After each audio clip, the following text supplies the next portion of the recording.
Footballers' GCSE results, how Rooney, Maguire, Lampard, Saka, and Kane fared.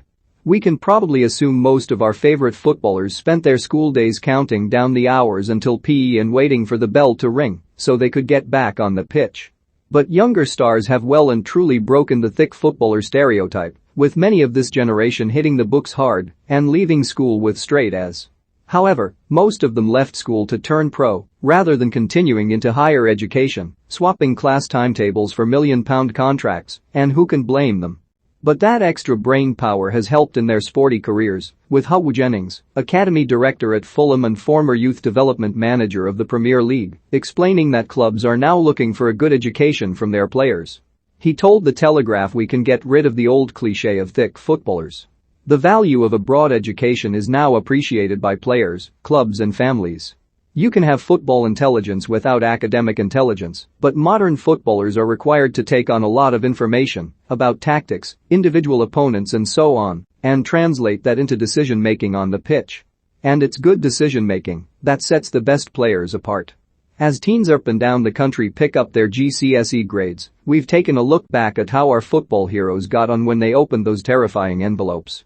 According to Harry Maguire's former headteacher, the England and Manchester United star could have gone on to be an accountant if he hadn't been so skilled with the ball. When he picked up his GCSE results, the paper showed a collection of A's and A's, well earned after years of hard work. Speaking to the Mirror, his former deputy headteacher, Sue Kane, described him as a remarkable pupil who always worked very hard. Get the biggest news delivered to your inbox. Sign up for the Mirror's free newsletters. He was never in any trouble, and he had such a good attitude. I taught all three Maguire brothers, they all absolutely loved their sport, she said.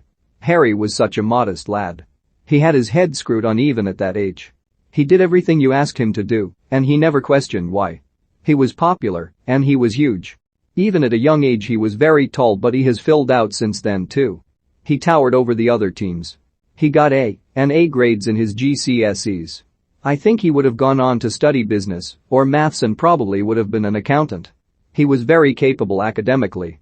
The England and United striker is no stranger to juggling his football career with other things, impressively taking on the government's free school meals policy while continuing to score goal after goal. Signing with Manchester United young, he continued his studies around his time on the pitch and would go into school on a Monday morning after becoming an Old Trafford hero at the weekend. He left school with 9 GCSEs and stayed to do his A-levels. A source told The Sun, Marcus is a very level-headed guy and he knows his education is really important. He could have scored 10 goals against Arsenal and it still wouldn't have stopped him coming back into school and working hard. Before he became Chelsea's all-time record goalscorer and short-lived manager, Lampard was an exams whiz. The club legend earned 12 GCSEs at A, or A including an A in Latin, while studying at Brentwood School in Essex. His intelligence was put to the test during his playing days at Stamford Bridge, with his IQ score reported to be well above 150. For reference, Albert Einstein's IQ was 160, and the result puts Lampard in the world's top 0.5%. He may have struggled to make the grade at Chelsea, but Fikayo Tomori has no such trouble at school. The brainy defender came out of his GCSEs with 6 A's, 3 B's and a C, and even after making it as a professional footballer continued to study for a degree in business management. Having just signed for AC Milan, the 23-year-old has come a long way from his days at Gravesend Grammar School. But his former history teacher, James Deemer, insists the hard-working lad never let his rising stardom get to his head. Fikayo was on the books at Chelsea, but always did his work, always kept up to date, putting in loads of effort, really conscientious, he told The Sun. To put it into context, he did really well, but he was the kind of guy intelligence-wise that could have come out with AS. He's not just sports with a bit of brains. It wouldn't surprise me if he is making many intelligent moves now with his money, investing, making sure he's sorted in the future. England Euros hero Saka worked hard at school and left with the grades to prove it, 4 As and 3 As. Writing about his time at school for the Arsenal website, he said, "My mum and dad always encouraged me. They never stopped me from playing football, they just wanted to see a balance and that I was also interested in my education. I actually got quite good grades, so they were pleased on that side. I got 4 As and 3 As in my GCSEs, so I did quite well at school. My favorite lesson was obviously PE, but I also liked business studies a lot, I got an A in that." Perhaps his motivation for working hard is that he says he never really believed he was going to make it. It wasn't until he signed his first professional contract when he was 17 that he realized it was actually happening. Kane went to Chingford Foundation School, the same as David Beckham, where he impressed teachers both in the classroom and on the sports pitch. Former head of PE Mark Leedon, who is now assistant head teacher at the school, said Kane was a model student who made sure he studied hard despite his obvious football talent. He told the East London Guardian he was conscientious, behaved himself and was a good all-round sportsman. He never saw himself as a superstar, he just got on with it. One of the things that stand out now at Tottenham is his work ethic. He was exactly the same here and always gave 100%. While it's not clear what results Kane got, Leedon said he passed his exams. The Tottenham striker then left school shortly after.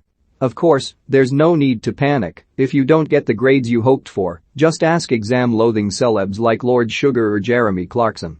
Football lovers can take inspiration from Wayne Rooney, who famously shut down a fan mocking his grammar.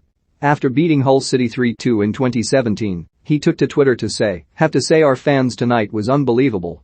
When a snarky social media user remarked, "Does Rooney have any GCSEs seriously?" the then Man United star simply replied, "No I don't," with two sunglasses emojis. Having become United's all-time record goalscorer that very same week, it was a perfect way to show there's more than one route to the top. Having broken through into Everton's first team when he was just 16, the star was too busy focusing on his career to take exams at the time. He reportedly hired a tutor to help him study for his English and maths GCSEs later in 2007, but judging by his tweet 10 years on, maybe he decided homework wasn't for him. Like Rooney, Steven Gerrard has also gone down as a club legend despite underperforming academically. The former Liverpool captain got 1 C, 6 Ds and 2 S in his GCSE exams, but his leadership abilities shone through on the sports field. "The thing I remember most about him was his ability as a leader on the field," said Gillian Morgan, Gerrard's former teacher at Huyton and Roby Primary, who also coached the midfielder in the school football team. "I think he started playing for the school team when he was 9 years old, and even then Steven was always trying to help others. His dad always said he was born with a football at his feet and I still think that is true." Off the field he was very quiet and well behaved. Following his GCSEs, the star took on a summer of work experience at Melwood, Liverpool's training ground, scrubbing the floors and pumping up balls. It just goes to show, it's not where you start, but where you end up that counts. Got a story? Get in touch by emailing webfeatures@trinitymirror.com.